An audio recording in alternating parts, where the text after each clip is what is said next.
尊敬的面粉们好，今天你们赚钱了吗？各位朋友们，出大事了，出大事了！以太坊合并顺利完成了。那我也要恭喜一下，打开了点赞、订阅小铃铛，及时的收看到了我昨天节目的观众朋友们啊，今天应该都赚爆了吧？来，昨天的观众朋友们可以给我作证啊，新观众也可以回看一下我昨天的操作思路。来，各位请看，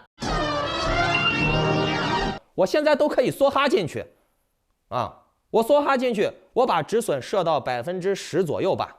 啊，我为了博这一次的大上涨，我全部的钱用来买以太坊、买 ETC， 但是我设好止损10%，亏了我就认了。各位看到了吧？我昨天说了，怕踏空可以梭哈，只要设置好止损就没问题了。然后呢，我们来看一下盘面啊。昨天你如果梭哈了，看今天的涨幅 ，ETC 从35块钱涨到了快40块钱，以太坊直接涨到了$1650。那面具人，我要恭喜一下昨天梭哈的朋友们，赚爆了，是不是？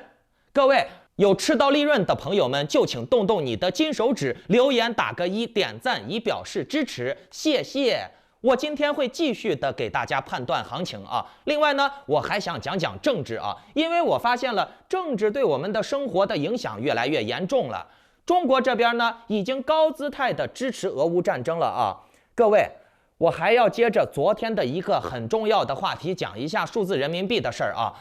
哎呀，我操了！在讲正题之前啊，我想对大陆的朋友们说一声。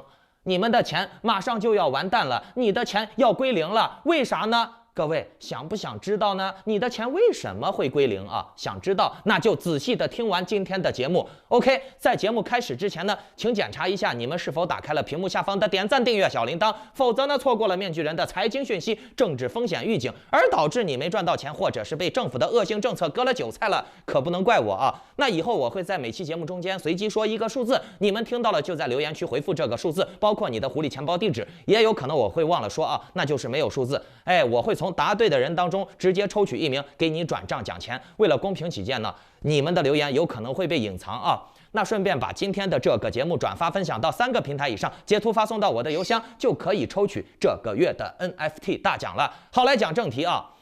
面具人，我想展望一下币圈的行情啊。很多人都会说啊，你拿着币，马上这个牛市就来，牛市就来了，你们就能赚钱了，是吧？其实面具人，我的观点是，从现在到年底，乃至于更长的一段时间内，币圈都很难有起色了。能维持住现在的盘面就已经算不错了。为什么啊？嘿，加息呢，咱们就不多说了，老生常谈了。其实加息之外，反映出的是全球供应链的问题。战争、人民的生产力、生活习惯、住房、生活成本、贫富差距等等的问题，加息只能压制需求端，它解决不了供给的问题。现在的问题就是生产制造力跟不上了，明白没？这些东西其实都会影响老百姓的投资能力。其实面具人，我对风险投资市场，什么币圈呀、股市呀，已经是越来越悲观了。为啥？很简单，如果说人们都不参与生产劳动了，都去玩虚拟金融了，玩股票了，那谁来干活呀？谁来修桥铺路呀？谁来生产制造商品呀？政府是不愿意看到这种情况的。所以呢，你们看啊，每当美股抬头了，或者是金融市场有点起色了，美联储必然是要重拳出击，把它打下去的。全球现在供应链不足，你们这些奴隶还不赶紧参与劳动制造，炒什么币呢？别在家躺平了，赶紧去干活。然后呢，就是这个世界是必须要有战争的。如果没有战争，就没有办法制造恐惧。那没有恐惧的话，安逸的老百姓的劳动力就会下降。明白了没？所以呢，在必要时期制造必要的麻烦，是统治老百姓的必要手段。哼，你让这些老百姓过得太安逸了，以后他们就好吃懒做了。那政府的那些贵族们就没人给他供给这些廉价的劳动力了，廉价的商品了，明白了没？啊，其实咱们观察一下大环境啊，现在每个人的投资能力都在下降，我们就拿欧洲来说，目前俄罗斯切断了欧洲的能源供给，那欧洲啊是作为炒币的大群体存在的。可是欧洲人现在的生活成本越来越高，还有加息、电费涨价、燃气费涨价，连冬天烧个暖气都舍不得，他还哪来钱去搞投资嘛？那美国也不好受啊，油价上涨啊，两党纷争，再加上这个俄乌战争导致的供应链不足，美国的现在的 CPI 通胀指数一直压不下去，那美国现在只能加息。好家伙，那你一直加息加下去，加得狠了，美国老百姓也就躺平了，生活也就绝望了，也不好，对吧？说到中国，中国就更不好受了。俄乌战争往小了说是局部战争，说大了就是争夺这个世界主控权的战争了。中国当然要支持俄国了，因为他不支持俄国不行的，他没有的路选。中国刚开始还想左右逢源，可是呢，现在被俄罗斯一把子拍死了。各位，你们仔细观察啊，现在中国官方是不是不怎么提“一带一路”了？之前可是大肆鼓吹呀。现在为什么不提“一带一路”了？为啥？因为他的一带一路被俄罗斯老大哥掐住脖子了。我发现了一个很有趣的事儿啊，那就是很多反共的也罢，挺共的也罢，基本上都觉得中国是支持普京的，是不是 ？OK， 究竟是不是这样？你耳朵听到的，眼睛看到的，是不是真的？来，我给你们说一个数据啊，中国在2019年就已经超越俄罗斯。俄罗斯之前可以说是乌克兰的宗主国啊，中国早在2019年就超越了俄罗斯，成为了乌克兰的最大单一贸易伙伴，在2021年的贸易总额为189.8亿美元，比2013年增长了近80%。也就是说，习近平上台以来是积极跟乌克兰搞勾兑、搞贸易的，给乌克兰输送了不少资金。为啥？等会儿告诉你们。2021年啊，乌克兰对中国的出口额为80亿美元，其中大宗商品呀、矿石呀、农产品呀多得很，多得很。而中国呢，也大量的进口乌克兰的一些消费品呀、机械品呀等等等等。而且你们要记住了，中国的航母技术也是乌克兰给的。那为什么习近平要大力支持乌克兰呢？啊，你们这些反共的总觉得习近平是支持普京的。脑子进水了吧你？就跟那个鲁迅说的一样，别的狗这么叫，你也跟着叫啊！你叫了，你也不知道是啥意思。你有调查过数据吗？习近平他玩的这种玩法，其实就是左右逢源。习近平打心里是不想乌克兰被俄罗斯控制的，因为俄罗斯的胃口要远大于乌克兰这么穷的国家，明白了没？而且乌克兰好控制呀，你想控制俄罗斯，那简直是天方夜谭。俄罗斯的军事实力跟美国是并列世界第一的，习近平打心里是不想俄罗斯控制乌克兰的，但是没办法啊，他必须得站队，不站队的话，那俄罗斯也要收拾中国，就这么简单。为什么习近平要这么重视乌克兰？他也不希望乌克兰被俄罗斯控制呢？来，我告诉你们啊，乌克兰是中国实现“一带一路”霸业的必经之路。中国搞了一个什么中欧列车啊？中欧列车就必须得通过乌克兰，而且乌克兰还有海运渠道。中国和乌克兰勾兑了大量的钱，就是为了这两个通道。如果说这两个通道被俄罗斯拿走了，那中国就日了狗了，那中国简直就是之前的投资就白费了。所以呢，现在这个“一带一路”基本上就毙了啊，没戏了。所以你看，中国国内已经不怎么提“一带一路”了。这些事情现在都被俄罗斯毁了，明白了没？面具人，我告诉你们啊，俄乌战争这一块，中共一开始是想左右逢源，想要两头都吃好处的，既不想得罪美国，也不想得罪俄国。你们可以看很多反共大外宣的行为，他们一边拿着黄粮反共，一边呢还要拿着黄粮反共的同时，还支持乌克兰，大力支持乌克兰啊，对俄罗斯简直是口诛笔伐，怎么了啊？我告诉你们，这些反共大外宣啊，拿着黄粮反共的人，他们的态度恰好就是表明了中国共产党官方的态度。而中国官方呢，他自己不能明面跳出来说，我支持乌克兰，那样的话，俄罗斯跟他就过不去了。中共的官方只能说，我官方是支持俄罗斯的，而且呢，你看他现在还派那个栗战书去跟俄罗斯开会，说我现在就是支持俄罗斯。没办法，现在木已成舟了你官方不这么表态，你光派底下的那些什么反共大外宣呀，假反共，站在这个民主阵营骂俄罗斯，没有意义。我告诉你，国与国之间嘴炮的效果是最低的，到最终呢，还是要拼的是硬实力。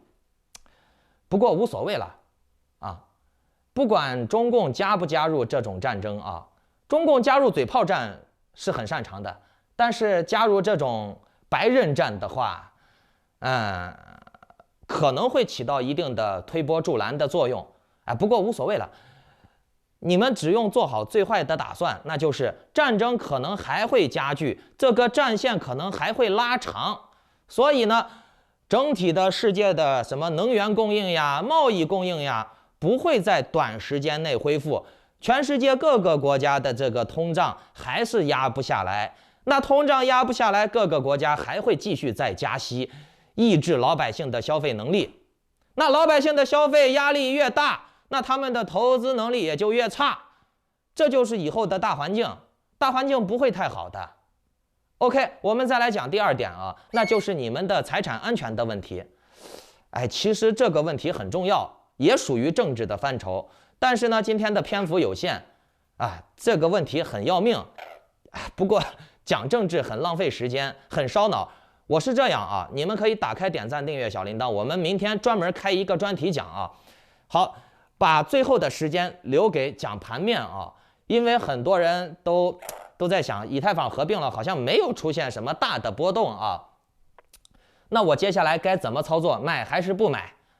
那面具人我昨天也已经说过了，这次合并是零和博弈你想吃到这波利润的话，你就必须要带风险去操作。所以呢，我昨天在节目末尾给你们说了，让带好8%到10%的止损，然后你就可以梭哈了你梭哈缩进去买，只要你设置8%到10%的止损，赚到了那皆大欢喜，赚不到了我认个10%的亏我也认了，对吧？那如果说你自己相对比较保守，没跟上，其实也没错，因为赚钱不能急于一时。现在很多人关心那我没跟上节奏现在涨起来了一点，刚才可能又跌下来了你只不过是没有吃到那个波段嘛，那后续还能涨不？那我现在能不能进场？万一它还涨呢？是不是？来，面具人，我的观点是，大家注意各大交易所在升级的过程中，很多都是禁止提现以太坊的，还有很多人现在手持着以太坊等着领空投的，所以呢，短期内这个以太坊的流动量不会太大。那除非是好多人拿到空投以后再把以太坊卖掉，这个可能性也是有的。不过现在的以太坊流通性的问题是严重的涉及到了交易心理博弈了。对于交易所来说交易所的币的留存量越大，那外围的抛压也就越小。为啥？因为抛不抛是交易所说的算，因为你的钱存在交易所里面，它是有一定的主控权的。而外围的币越多，交易所就越没有主控权。所以说呢，在今天你看合并起初的时候，交易所向上插针拉盘就很容易。我也发社区提前给大家说了，如果说空单多，他们就可以先拉一下，把空单全部爆完，然后呢，再把他们留存量的那些筹码给砸下来，砸下来了以后呢，在低位接货，左手倒右手，最后呢，再让这些散户们兑付提现呀，提现该持有的持有，对吧？那有人就会说了那这些币散户们就算是提不出来，放在交易所，那散户们可以卖呀，可以砸呀，对吧？但是面具人，我想说你们别忘了，人性永远是贪婪的，只要盘面有一点点的拉升，还能稳住了，它就可以开放交易了。因为散户们一看合并的这个大能量还没有释放出来呢，绝对会拉盘，他也舍不得卖了，对吧？不过面具人我的交易风格啊，我一般都是偏向悲观的。为啥？你们看好了啊，20号就是美联储的加息日了。这一次加息啊，我告诉你们，75个基点是保底，100个基点也是有可能的。从现在开始到20号，也就4天多5天的时间，你们觉得这4、5天当中有多大的涨幅，能给你拉到多少？有没有那么多的傻逼庄家啊，给你拉高了以后，然后去硬刚加息日呢？是不是？我觉得不是很现实，大环境是不看好的。所以呢，我认为以太坊的上限也就是$1700加1720、1730。你们仔细想一想嘛，这个合并都已经酝酿了这么久了，炒作了几个月了，现在也合并成功了。但是呢，没有什么波涛惊澜的事情呀，对不对？那这种是最可怕的。散户们一看啊，你现在合并了还不拉盘还不大涨，那肯定是不行啊，你这个就不好。那我现在干脆也不用持有了，卖吧。你们想一下嘛，合并炒作了这么久了蓄了这么大的力了，然后呢，今天一天的涨幅居然还没有超过9月10号的1780，那这就显示了这次合并的涨幅的能量是相当有限的。所以呢，昨天如果说没有看我节目，或者是没有说跟着我的节奏梭哈没赚上那个利润的，你们也可以看戏看空保守一点没有错，至少你不会亏，对不对？我对接下来几天的行情我依然是保守，反正面具人我的节目都是有时效性的，我会尽量的给你们说一下基本面和大环境，然后呢，你们可以根据这些大环境你去思考你自己的操作方式。如果你们想要更准更及时的操作策略的话，或者参加我的一些稳健项目、高倍率的早期项目的话，那就请下载 Line 或者 Telegram 搜索添加 ID Maskman118办理会员入群手续。祝你好运，再见。